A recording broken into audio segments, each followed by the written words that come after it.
Si vous êtes à l'étranger, nous sommes à Kinshasa. Bienvenue à tous et merci de regarder votre magazine avec Floride dans ce nouveau numéro. Nous avons le plaisir de recevoir pour vous Aimé Kilolo, avocat au barreau de Bruxelles, à la fois président de l'ONG de droits de l'homme, Justice et État de droit pour la République démocratique du Congo. Avec lui, nous allons faire le point sur l'actualité en RDC. L'actualité concerne évidemment la levée du moratoire portant sur la peine de mort en République démocratique du Congo. Est-ce que cette décision est conforme à la constitution de la RDC? Quelles sont les dispositions spécifiques concernant la peine de mort en RDC, les garanties constitutionnelles des accusés et des condamnés à mort? Élément de réponse tout à l'heure avec notre invité. Merci d'avoir accepté notre invitation, maître Aimé Kilolo. C'est moi qui vous remercie de m'accueillir sur votre plateau. Voilà, on va parler actualité en République démocratique du Congo, mais avant, on va d'abord faire le point sur la crise armée qui perdure dans l'est de la République démocratique du Congo. Alors, votre avis par rapport à cette guerre, les ramifications profondes, les causes profondes, est-ce que l'on peut savoir exactement ce qui se passe en RDC, dans l'est de la RDC? Il faut reconnaître que depuis les 2 dernières décennies, la RDC souffre véritablement de la prolifération de groupes armés qui entraînent de millions de morts. On parle de plus de 10 millions de morts. Je voudrais rappeler que le génocide rwandais, c'était entre 500 et 900 000 morts. Vous savez qu'on a dû mettre en place un tribunal pénal international pour le Rwanda qui a travaillé pendant plusieurs années pour juger les auteurs de crimes abominables qui ont été commis à ce moment-là, en 1994, au Rwanda. Alors, ce que nous subissons en République démocratique du Congo mérite aussi, effectivement, que justice soit rendue. L'on peut s'appesantir sur les causes profondes de ce qui se passe. Il y a aujourd'hui 3 causes fondamentales de la guerre, de l'agression, des crimes qui se déroulent à l'est de la République démocratique du Congo.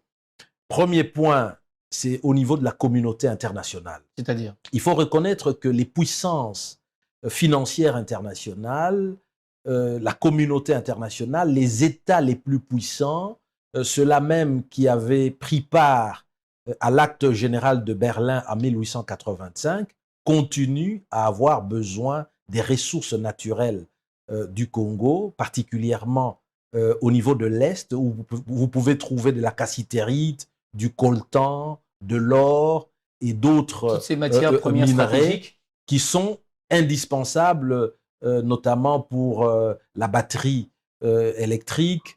Même l'industrie aéronautique. Ah, bien sûr, même au niveau tout simplement de l'électronique et de tout ce qui s'ensuit.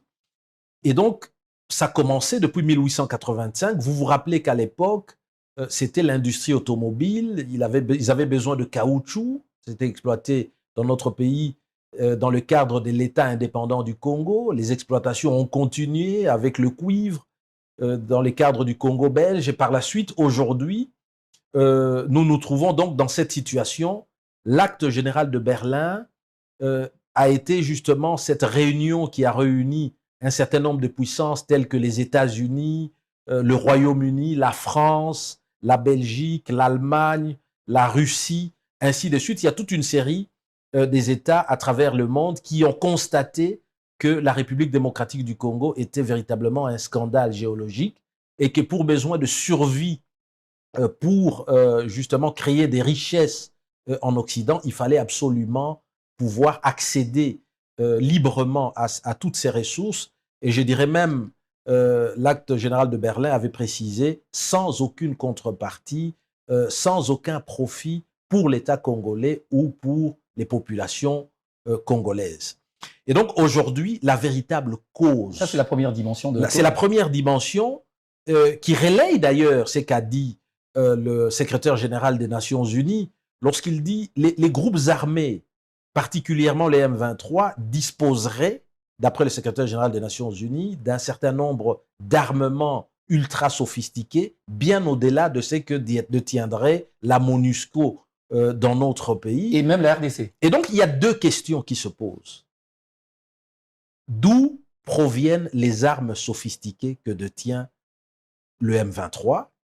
Qui bénéficie du réseau illicite de trafic des minerais du sang exploités dans les zones de conflit à l'est de notre pays? Répondre à ces deux questions, c'est déjà savoir qui pourrait être le véritable interlocuteur dans le cadre d'un dialogue qui pourrait se faire pour essayer de trouver la solution. Donc, à ces deux questions, est-ce que vous pouvez avoir quelques éléments de réponse qui pourraient évidemment aider les téléspectateurs qui nous regardent à pouvoir comprendre exactement ce qui se passe? Mais très clairement, donc, je précise ici que ce sont les États qui étaient partis à l'acte général de Berlin, je les ai déjà cités, qui continuent effectivement à instrumentaliser non seulement les groupes armés à l'est de notre pays, mais aussi le Rwanda qui ne fait que de la sous-traitance, raison pour laquelle je considère que le dialogue ne doit pas se faire ni avec le M23, ni avec le Rwanda. D'ailleurs, le chef de l'État lui-même a dit qu'il ne voulait pas trop utiliser le terme dialogue, mais il parlait plutôt de discussion avec le Rwanda. Donc, je dirais que le véritable dialogue qui doit se faire doit l'être au niveau international, sous le format d'une conférence internationale pour la paix à l'est de la RDC et qui doit aboutir… Comme interlocuteur, ces États que vous avez cités. Bien sûr, le Congo avec en face les États, les États-Unis, la France, la Belgique, l'Allemagne, tous ces États doivent être présents. La présence, d'ailleurs, je souligne, de l'Allemagne et de la Belgique est très importante parce que ce sont ces deux pays qui avaient aussi discuté de la question de frontières entre le Rwanda-Urundi et la République démocratique du Congo. Ça, c'est le premier volet. Alors, ça, c'est le premier volet. On va prendre une petite parenthèse. Alors, l'idée de pouvoir rencontrer aujourd'hui Kagame, le président du Rwanda, n'apporterait aucune solution à ce problème, à votre avis? Ça permettrait d'avoir un certain nombre d'éclairages sur les motivations des uns et des autres, parce qu'il faut savoir que le Rwanda aussi, à son niveau, et là j'en viens justement au niveau africain, donc deuxième série de causes de la guerre à l'est de notre pays, eh bien ce sont aussi d'abord des problèmes pour le Rwanda. Il faut savoir que le Rwanda a à peu près 26 millions d'habitants pour un territoire d'environ 26 000 km². Alors, à comparer avec la République démocratique du Congo, le Rwanda a une forte densité de population, 500 habitants par km² contre 25 habitants par km² en République démocratique du Congo. Et donc, il y a là ces appétits, ces envies, ces velléités expansionnistes. Le Rwanda veut absolument remettre en question la Convention de Berlin, d'autant plus que la Convention de Berlin en 1885, qui avait dessiné une première fois les frontières entre les différents États africains, donc entre l'État indépendant du Congo et le Rwanda-Urundi, il faut savoir qu'il y a eu une deuxième convention, cette fois-ci entre la Belgique et l'Allemagne, juste après, au sortir de la Première Guerre mondiale, c'était en 1918 ou 1919, si je ne m'abuse. Cette convention avait aussi redéfini la démarcation précise des frontières entre ces deux États. Et je sais qu'un certain nombre d'écrivains ou même d'auteurs discutent pour dire, mais est-ce qu'il n'y a pas eu justement, lors de ces ajustements des frontières, quelques portions du Rwanda ou du Congo qui auraient été versées des part et d'autre? La vérité se trouve évidemment au musée des Tervuren, mais aussi à la Bibliothèque royale à la place de Bruxelles. Ça pourrait apporter des éclairages, mais toujours est-il que ça nous permet de savoir quelles sont les intentions, les ambitions, les prétentions, en tout cas du Rwanda, qui justifient aussi la guerre dans notre pays. Mais il n'y a pas que le Rwanda, il y a tous les États, l'Ouganda, à l'époque même le Burundi, et plusieurs autres États voisins qui convoitent aussi les richesses de notre pays et qui, effectivement, profitent de la création de zones de non-droit dans les zones des conflits armés pour s'adonner à du trafic illicite de nos ressources naturelles. Alors là, vous avez énuméré ou cité la deuxième dimension par rapport à la compréhension de la situation dans l'Est. Est-ce que les initiatives dans la sous-région portant sur la stabilité de l'Est, la paix en République démocratique du Congo, pourraient porter des fruits lorsque la question de la conférence internationale sur la paix est sur la table aujourd'hui? Bien sûr, c'est-à-dire qu'il y a eu quand même des accords cadres d'Addis Abeba, ainsi de suite. Oui. Il y a des initiatives au niveau africain, mais je dirais ici, tant que la question principale de la demande en ressources naturelles pour l'industrie occidentale n'aura pas été réglée sur la table, eh bien, ça va continuer. Hier, c'était Kunda Boitouaré. Aujourd'hui, nous parlons du M23. On ne sait pas demain ce qui va arriver. Il y a le Rwanda. Le Rwanda peut être mis de côté. L'Ouganda va venir. Ça pourrait être un autre pays qui pourrait être instrumentalisé. Et donc, c'est pour cela que j'en appelle véritablement à une conférence internationale qui doit aboutir à un traité de paix pour l'Est de la République démocratique du Congo et qui aurait aussi un volet coopération internationale, garantir les investissements étrangers, mais à condition que ceci se fasse gagnant-gagnant, permettre aussi aux Congolais de bénéficier des richesses de leur pays. Vous savez par exemple que aujourd'hui, les grandes entreprises dans notre pays sont tenues par les étrangers. On est seulement au stade, heureusement, on a encore cette loi sur la sous-traitance, mais qui est en train de se battre pour que, au moins, au niveau de la sous-traitance, ce soit des Congolais, des intérêts congolais qui puissent aussi y prendre part. Mais ça, ce n'est que les débuts. Mais l'objectif doit être que, dans notre pays, nous devons faire comme, par exemple, en Afrique du Sud, que les citoyens, les nationaux puissent effectivement être les chefs des entreprises dans les cadres des activités principales dans notre pays. On n'est pas encore là, mais il faudrait aussi, pour cela, permettre à pouvoir construire des infrastructures, des routes, développer l'agriculture, arriver au bien-être social de la population. Mais pour ce faire, il faudrait qu'il y ait véritablement une discussion avec la communauté internationale, que toutes ces puissances puissent finalement lever évidemment la voile, venir et reconnaître que le problème, c'est d'abord le besoin en ressources naturelles, en disant le Congo veut négocier avec vous directement dans les cadres d'une stratégie gagnant-gagnant. Mais on n'a pas encore parlé du troisième point. On va revenir. C'est toujours une parenthèse. Est-ce qu'au niveau également de la communauté internationale, les pays que vous avez cités, il y a une volonté manifeste à ce que les autorités congolaises viennent vers eux pour que finalement ait lieu cette conférence internationale? Cette volonté-là est manifeste de leur part? Eh bien, il faut reconnaître que toutes les conférences internationales qui ont eu lieu, il y en a eu beaucoup, après la guerre de 30 ans, par exemple, en Europe, on a vu de nombreuses conférences. Après la Première Guerre mondiale, il y a toujours des conférences qui aboutissent à de traités de paix. C'est à ça qu'on doit pousser. Mais il faut toujours qu'il y ait un initiateur. Je pense que c'est de la responsabilité du gouvernement congolais de pousser. Il faudrait d'ailleurs une campagne de sensibilisation, je dirais une guerre médiatique qui doit être menée avec un narratif qui sera bien élaboré, absolument, qui va s'adresser à l'opinion occidentale.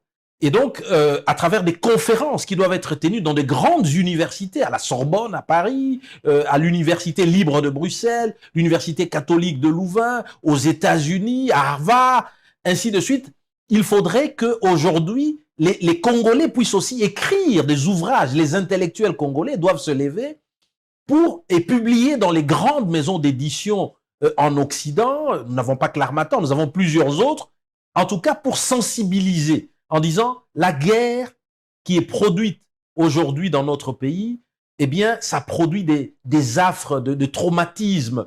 Il y a des millions de morts, des femmes, des enfants, mais ça a aussi des conséquences chez vous, parce que vous vous plaignez, parce qu'il y a un taux de chômage élevé, oui, parce qu'il y a des problèmes d'argent. Mais ça amène un flux migratoire qui fait que pour rééquilibrer les choses au niveau mondial, il faudrait aussi que vous arrêtiez, en tout cas vos gouvernements, vos États arrêtent d'encadrer, de protéger ou même d'encourager justement cet capitalisme sauvage de puissance financière internationale qui viennent faire main basse sur les minerais de la République démocratique. On va continuer toujours avec notre parenthèse. Est-ce que finalement, cette question que j'avais posée, je crois que je ne l'ai plus dans ma tête, mais laissez-moi vous poser cette question par rapport à la troisième dimension, évidemment.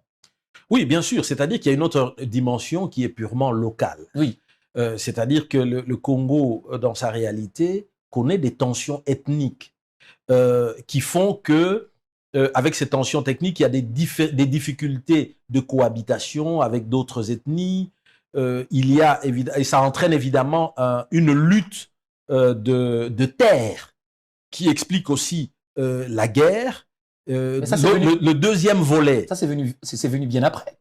Eh bien, évidemment, c'est-à-dire que on vient toujours instrumentaliser aussi des Congolais et essayer d'ébranler la cohésion nationale pour faciliter, évidemment, les objectifs poursuivis au niveau international et même au niveau régional africain. Il y a ce volet-là. Mais il y a aussi le volet, la lutte pour les ressources. C'est-à-dire qu'il y a effectivement tout un réseau criminel qui s'est développé dans notre pays d'exploitation illégale de ressources naturelles. Je pense qu'il nous faudrait aussi comme solution des initiatives législatives au niveau du Parlement qui vont ériger en crime de haute trahison assorti de la peine, en tout cas de perpétuité, le fait d'exploiter de manière illicite les minerais du sang dans les zones de conflit. Je pense que nous avons aujourd'hui besoin d'une telle loi pour essayer de dissuader.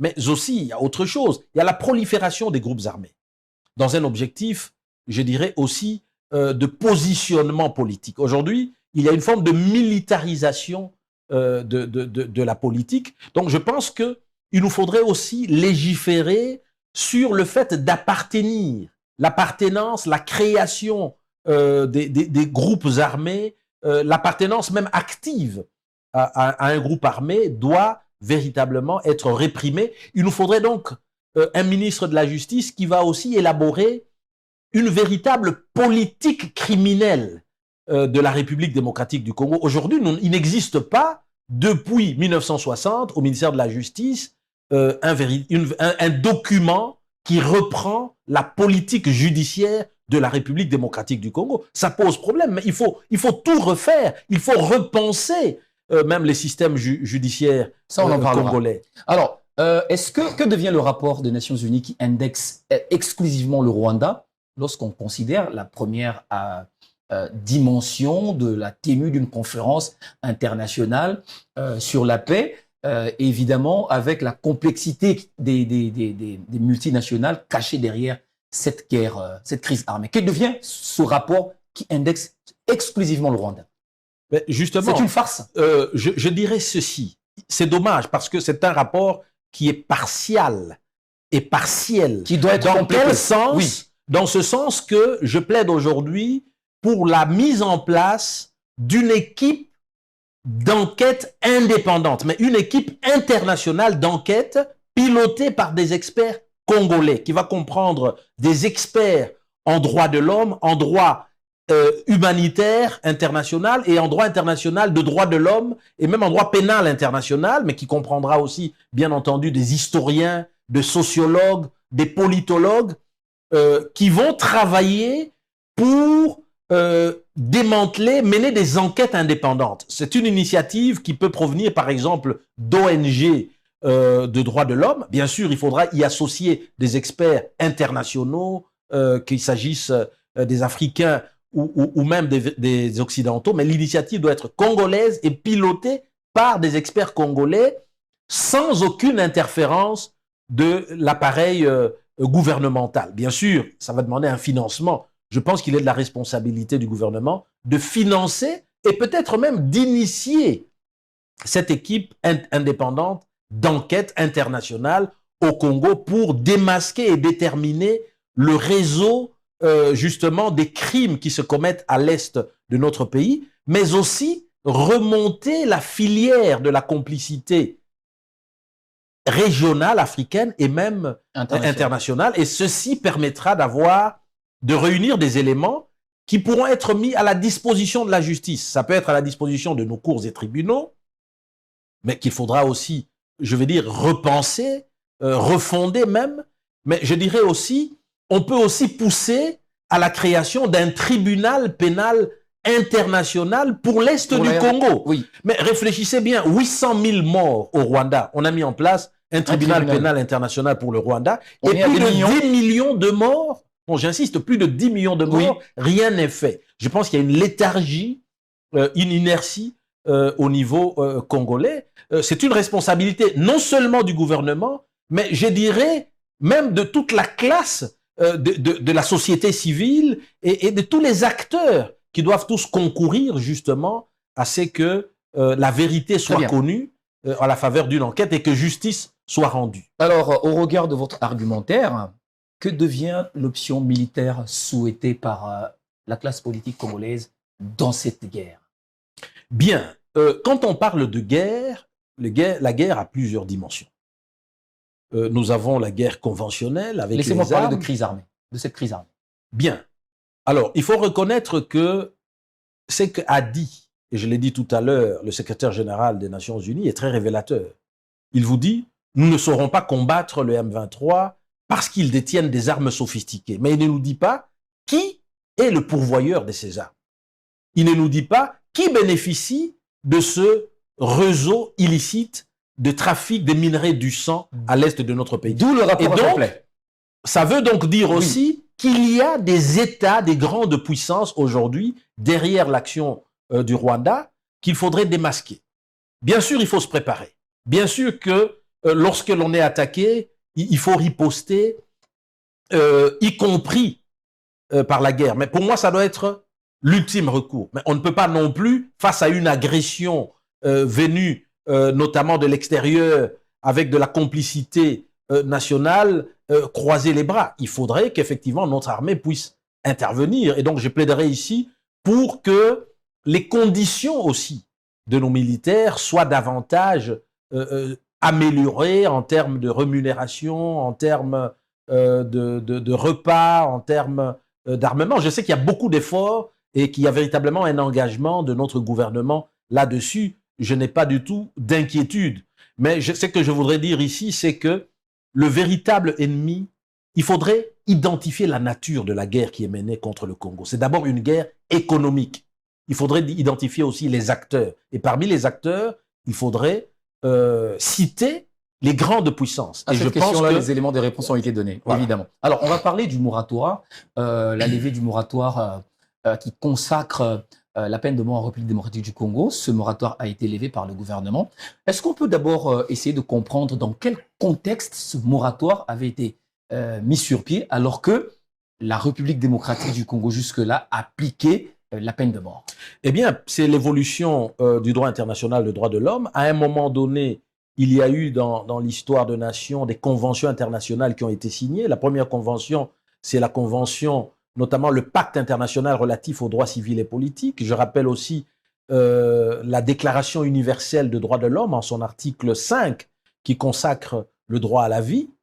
Et donc, finalement, la communauté internationale s'est mise à se poser des questions. Le juriste, les défenseurs, les ONG de droits de l'homme commençaient à se demander, mais est-ce que finalement, juridiquement, un État peut voter une loi qui condamne une personne à mort? Il y a eu cette question, mais là, on a répondu immédiatement en disant, non, attention, le droit à la vie vous permet simplement d'avoir ce droit de ne pas vous voir ôter votre vie de façon arbitraire ou illégale. Mais dès lors qu'il y a une loi qui est votée par un parlement et qui prévoit des crimes assortis de la peine de mort, il n'y a pas violation de cette convention spécifique du pacte international relatif aux droits civils et politiques en son article 7 qui consacre le droit à la vie. Parce que le droit à la vie ne doit pas être confondu avec le droit de vie. C'est différent. Le droit de vie n'a jamais été consacré par un instrument juridique international. Le droit de vie. Parce que si on consacrait le droit de vie, à ce moment-là, effectivement, ça interdirait les États de prendre de lois qui prévoient la peine de mort. Mais le droit de vie n'a jamais été consacré en droit international. On a juste le droit consacré à la vie. le droit à la vie, c'est différent. Mais maintenant, il y a une deuxième convention. Oui. Cette convention de 1984, qui a d'ailleurs été ratifiée par notre pays à la fin du régime Mobutu en 1996, cette convention qui porte interdiction de la torture et des peines et traitements cruels, inhumains ou dégradants. Là, justement, dans la définition de traitement inhumain ou dégradant ou même cruel, on considère le fait d'infliger à une personne des douleurs ou même de souffrances de nature physique ou même psychologique qui dépasseraient un certain seuil. Partant de là, étant donné que ça a été ratifié par la République démocratique du Congo, au niveau du Concert des Nations, les juristes, la doctrine est encore divisée, mais en tout cas, il y a une partie importante de doctrinaires du droit international des droits de l'homme qui ont considéré que prendre une décision de condamnation à mort en soi n'est pas une violation de cette convention, parce que ce n'est pas en soi un traitement inhumain ou dégradant, mais le fait d'exécuter la peine de mort, d'infliger la mort à un être humain, quel que soit ce qu'il a fait, serait en tout cas une violation de cette convention de 1984 qui a été ratifiée par le Congo. Et maintenant, il faut dire que le monde est divisé sur cette question. Pourquoi il y a eu moratoire en 2003 dans notre pays? C'est parce qu'il y a eu des pressions, notamment de Nations Unies, mais aussi de la communauté européenne, qui ont fait pression sur plusieurs gouvernements africains en disant, si vous voulez que nous puissions poursuivre l'aide au développement, la coopération avec vous, que ce soit la coopération économique ou la coopération, il faut mettre fin à la peine de mort. Et donc, nous vous invitons pour le moment à appliquer le moratoire, donc à ne pas appliquer la peine de mort. C'est dans ce contexte-là qu'en 2003, effectivement, le gouvernement avait décidé, de manière d'ailleurs paradoxale, de ne pas appliquer la peine de mort, parce que dès qu'une loi est votée dans un État, il ne faut pas oublier le principe de Montesquieu, de la séparation de pouvoir entre l'exécutif, pouvoir politique, et le pouvoir législatif. Seul le Parlement, à travers une loi, a le pouvoir de décider que la peine de mort sera appliquée ou pas, et non pas le gouvernement. C'est juste une clarification aussi. Alors, est-ce que cette décision de pouvoir porter ou de pouvoir appliquer un moratoire sur la peine de mort avec le contexte congolais, est-ce que cela n'a pas favorisé la prolifération des bandes armées en RDC, à votre avis? Nous devons reconnaître aujourd'hui que nous avons une alternative, deux possibilités pour dissuader, je dirais, la prolifération des groupes armés, le développement de ce phénomène criminel. Quelles sont les alternatives alors qu'on voit à l'est de notre pays? Deux possibilités. Soit nous prenons le modèle français. Lequel? Je dirais même le modèle européen de façon générale. Allez-y, une idée. Vous avez vu, au niveau de l'actualité, il y a eu toute une série d'attentats terroristes qui ont entraîné de milliers de morts en Europe. Surtout, notamment avec la montée de l'islamisme radical et même l'État islamique. Alors, qu'est-ce qui s'est passé? L'école ou la doctrine européenne qui considère qu'on ne peut pas appliquer la peine de mort parce que ce serait une violation de cette convention qui interdit d'infliger des traitements inhumains ou dégradants à une personne, à un être humain, ont considéré qu'il fallait plutôt renforcer les peines, appliquer les peines jusqu'au bout, c'est-à-dire veiller à ce qu'il y ait un tribunal, des juges qui doivent bénéficier des garanties d'impartialité, c'est-à-dire des juges aussi qui doivent être protégés contre le risque de corruption, contre le risque de pression politique. Comment? Déjà, c'est-à-dire en prévoyant déjà un salaire confortable pour un magistrat. Un magistrat, par exemple, un juge de paix, donc au niveau même du tribunal de police, par exemple, en Europe, mais c'est des personnalités qui vivent dans des conditions extrêmement confortables. Ils sont à l'abri, effectivement, de la corruption. Je pense que c'est cet effort qui doit être fait en termes de réforme pour nos magistrats. Il faut améliorer leurs conditions de travail.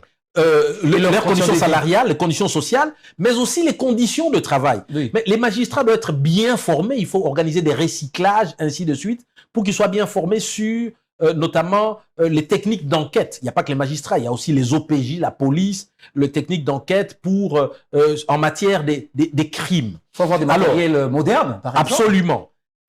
Ils doivent pouvoir accéder à Internet, à leur bureau de travail, pour faire de recherches en droit comparé sur ce qui se pratique aujourd'hui avec la mondialisation. Oui. Alors, maintenant, au niveau des centres pénitentiaires, voyons ce qui se passe aussi à Makala. Mais lorsqu'une personne est condamnée, cette personne ne peut pas se retrouver 1 année, 2 ans après, dehors, alors qu'il a été condamné à 10 ans de prison pour des crimes. C'est aussi ça dont il s'agit. Qui renforce l'impunité. Donc, raison pour laquelle je pense aujourd'hui que la première possibilité serait aussi celle-là, de veiller à ce que lorsqu'une sentence, un jugement est rendu, que ce jugement soit exécuté jusqu'au bout. 20 ans de prison, eh bien c'est 20 ans de prison. Vous êtes entré en prison, vous aviez 40 ans, eh bien vous en sortirez lorsque vous aurez 60 ou 70 ans si vous n'êtes pas décédé entre-temps. Et toutes ces décisions, à votre avis, peuvent avoir un effet dissuasif? Ça pourrait avoir un effet dissuasif lorsque quelqu'un sait que lorsque je vais à Makala parce que j'ai commis un crime grave et qu'on m'a condamné à 30 ans, je n'en sortirai jamais. Mais pour les crimes aussi les plus graves, Oui. on peut aussi envisager la possibilité, bien entendu, de renforcer le régime pénitentiaire. Les actes de trahison, les actes d'espionnage et les actes de terrorisme, par exemple. Ah oui, bien sûr, la collaboration avec l'ennemi, ce sont des actes gravissimes qui ont des conséquences, parce que là, ce sont des actes... Quel type de peine prévoir par rapport à ça? Bon, je dirais deux possibilités. Oui. Lorsque l'on parle de peine, je pense que la peine à 30 ans de prison. À l'exemple, le Congo lui-même a ratifié le traité de Rome qui prévoit pour les crimes les plus graves qui existent dans le monde. Crimes de guerre, crimes contre l'humanité, crimes de génocide, crimes d'agression, un maximum de 30 ans de prison. C'est le gouvernement congolais qui a ratifié cela. Donc on peut imaginer que si une personne sait qu'en faisant ces crimes, moi je suis parti 30 ans de prison et que je ne sortirai jamais, eh bien je pense que ça va dissuader. Si l'on sait aussi que quand j'arrive là-bas, parce que je suis un délinquant dangereux pour l'existence humaine, mais aussi pour l'existence et la sécurité de l'État congolais, eh bien, le régime pénitentiaire qui me sera appliqué, ce ne sera pas comme tout le monde, je ne serai pas dehors en train de déambuler dans la cour de Makala ou d'avoir un téléphone GSM qui me permet d'appeler des gens, d'avoir des visites comme je le veux. C'est presque de la liberté. Que je vais vivre dans une forme d'isolement et des contraintes pénitentiaires, je pense que les gens réfléchiraient à deux fois. C'est une première option. Nous avons aussi, bien entendu, une deuxième option, c'est celle de la peine de mort. Mais la peine de mort, parce qu'il y a quand même des États qui continuent à l'appliquer, d'autant plus que pour le moment, la doctrine sur la question de savoir si appliquer la peine de mort serait contraire aux conventions internationales, la doctrine est encore divisée sur cette question. Ce qui veut dire que il y a une tolérance encore aujourd'hui dans l'application de la peine de mort dans certains États, malgré évidemment la pression des Nations Unies et de la communauté européenne pour dire arrêtez, n'appliquez pas la peine de mort. Je pense qu'on doit restreindre le champ. C'est-à-dire que ça peut être limité uniquement aux militaires, aux groupes armés, et aux groupes armés qui commettent effectivement des infractions graves qui menacent la sécurité de l'État. Lorsque, par exemple, vous désobéissez à l'ordre de marcher contre l'ennemi, lorsque vous faites désertion sur le champ de bataille, lorsque vous collaborez avec l'ennemi, effectivement, ce sont des formes des crimes d'une gravité telle que ça peut déstructurer tout l'État. Vous savez que le fait qu'il y ait, par exemple, de trahison au niveau de l'état-major général d'une armée, mais ça a des conséquences internationales parce que même les États étrangers vont refuser de collaborer avec un tel pays ou auront des réticences en se disant mais là-bas, il y a des trahisons. Ça risque même d'ébranler la cohésion nationale parce qu'il y aura effectivement une forme de méfiance au niveau national. Alors, vous qui avez l'habitude d'aller partout à l'étranger, est-ce qu'aujourd'hui, quand on regarde les États-Unis qui appliquent la peine de mort, est-ce que aujourd'hui le taux de criminalité est en baisse, en chute aux USA? Là encore, c'est un véritable problème parce que les experts sont arrivés à démontrer qu'il n'y a pas de preuve que l'application de la peine de mort puisse être plus efficace que d'autres mesures alternatives que j'ai décrites tout à l'heure, c'est-à-dire des peines qui sont véritablement exécutées jusqu'à leur terme entièrement, sans aucune interférence de la politique ou des pressions financières, que lorsque la personne est en détention ou même est en train de purger sa peine, eh bien on lui applique un régime pénitentiaire qui est celui qui doit être réservé à un criminel international, c'est-à-dire une personne qui se voit isolée et qui n'est pas libre de faire ce qu'il veut, qui finalement semble bénéficier d'une forme de liberté dans la cour de la prison. Je pense que lorsqu'une personne est enfermée dans une cellule seule, 22 heures sur 24, je pense que ça peut donner matière à réfléchir. C'est ce qui ne se fait pas. Je pense qu'il faudrait un effort aussi à envisager dans ce sens-là. Mais en attendant, compte tenu du contexte particulier de la République démocratique du Congo avec la guerre, nous parlons quand même ici de plus de 20 millions de morts dans notre pays.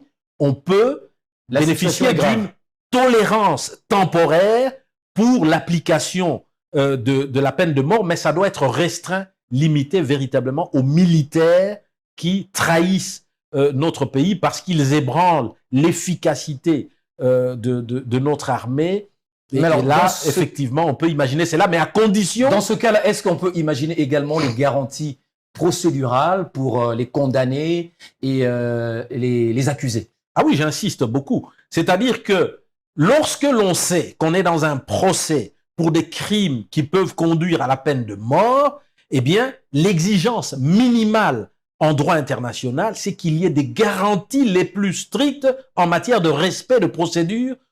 Procès équitable. Les garanties du droit au procès équitable. Exactement. Une des premières garanties, c'est d'abord la présomption d'innocence. L'autre garantie, c'est de s'assurer que les accusations en termes de grief sont formulées de manière précise, que les éléments de preuve apportés par les enquêteurs, par l'office du procureur général ou même de l'auditeur général soient des éléments de preuve tangibles versés au dossier. C'est-à-dire où nous voyons effectivement, il y a des témoignages, il y a des écoutes téléphoniques, il y a des analyses génétiques qui peuvent être faites, il y a des analyses même forensiques. Je parle ici par exemple des autopsies qui peuvent être faites, il y a des examens balistiques qui peuvent être menés, il y a des repérages téléphoniques, il y a un certain nombre d'informations qui sont versées au dossier et qui peuvent de manière indiscutable démontrer que telle personne qui est soupçonnée est véritablement coupable et laisser que les magistrats, de manière indépendante, sans pression, sans être influencés, sans aucune forme de pression, puissent décider au-delà de tout doute raisonnable si effectivement la culpabilité est établie ou pas. On l'a vu dans beaucoup de procès dans des pays dits démocratiques aujourd'hui, où des personnes sont arrêtées parfois pendant 5, 10 ans, 15 ans, et puis finalement être acquittées parce qu'on trouve que les éléments de preuve n'étaient pas établis. Je prends l'exemple du président Gbagbo devant la Cour pénale internationale. Il a été arrêté, accusé des crimes les plus graves, mais finalement on se rend compte, tiens, on s'est trompé. Donc c'est pour dire ici, attention, il faut qu'il y ait des garanties du droit au procès équitable, laisser des ONG venir observer ce qui se passe, les ONG des droits de l'homme, laisser les gens choisir leurs avocats, qu'il s'agisse d'avocats congolais, qu'il s'agisse d'avocats qui viennent d'organisations internationales à l'étranger, laisser véritablement un débat, un procès se faire. À ce moment-là, dès qu'il y a condamnation, qu'il s'agisse de la peine de mort, eh bien que ce soit limité véritablement à cette période de guerre, mais que par la suite l'on revienne à une période plus normale, mais à condition, bien entendu, de repenser, je ne dirais pas de refonder le système juridique congolais, mais en tout cas de le reformer. Reformer, voilà.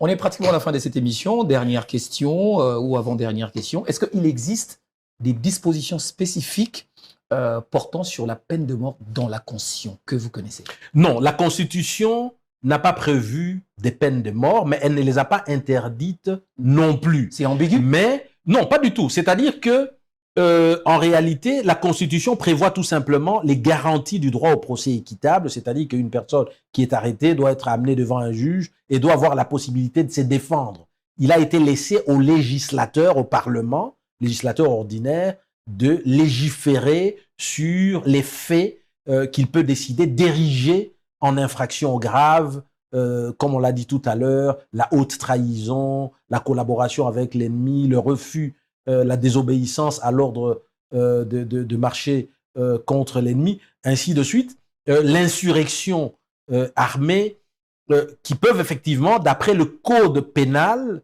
de notre pays, être frappés de la peine de mort. Mais quand on dit la peine de mort, c'est encore au juge de décider. C'est-à-dire qu'il y a une fourchette de peines qui peuvent aller, par exemple, de 30 ans jusqu'à la peine de mort. C'est au juge de décider, est-ce que j'applique la peine de mort ou est-ce que j'applique j'applique pas et que j'applique plutôt 10 ans ou 20 ans, au cas par cas. Je pense que c'est aussi un élément très, très, très, très important qu'il faudrait souligner ici. Maître Aimé Kilolo, merci d'avoir répondu à nos questions et merci d'être venu dans cette émission avec Floride pour nous éclairer sur cette question d'actualité en République démocratique du Congo. C'est moi qui vous remercie. Je rappelle que vous êtes avocat au barreau de Bruxelles et président de l'ONG de droits de l'homme, justice et état de droit pour la RDC. Cette émission est terminée. Merci à vous de l'avoir suivi. À très bientôt et avec le même plaisir.